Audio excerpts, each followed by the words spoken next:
What if your day at work began with the knowledge that it might be your last? An alarming reality for law enforcement officers in Charlotte, North Carolina, where a recent shooting incident claimed the lives of 3 officers. A routine warrant service turned into a deadly standoff that has left the community shaken and questioning the rising tide of violence. The incident unfolded in the heart of Charlotte, where 8 officers were shot while serving a warrant. The suspect, engaged in a fierce shootout, was also killed. Among the deceased was a U.S. Marshals Service deputy, 4 officers from the Charlotte-Mecklenburg Police Department were wounded, and 2 individuals, a woman and a 17-year-old, were discovered inside the residence as persons of interest. Witnesses described the scene as chaotic, with multiple agencies involved in the operation. The officers found themselves in a standoff, believed to be against 2 shooters. The day marred by violence and loss painted a grim picture of the escalating crisis in North Carolina.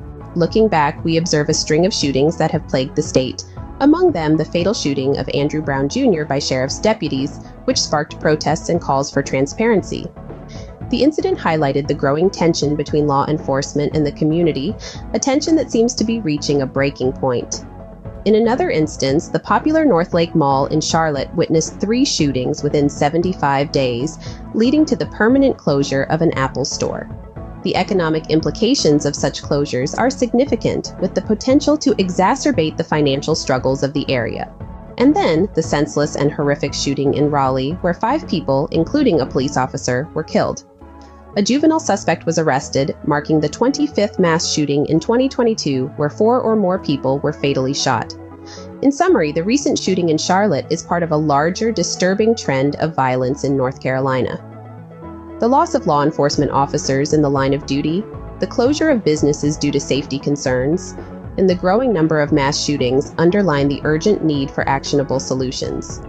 The state, and indeed the nation, must come together to address this crisis before it spirals further out of control. The question remains, however, are we ready to confront this reality? Thanks for watching, and remember to like and subscribe.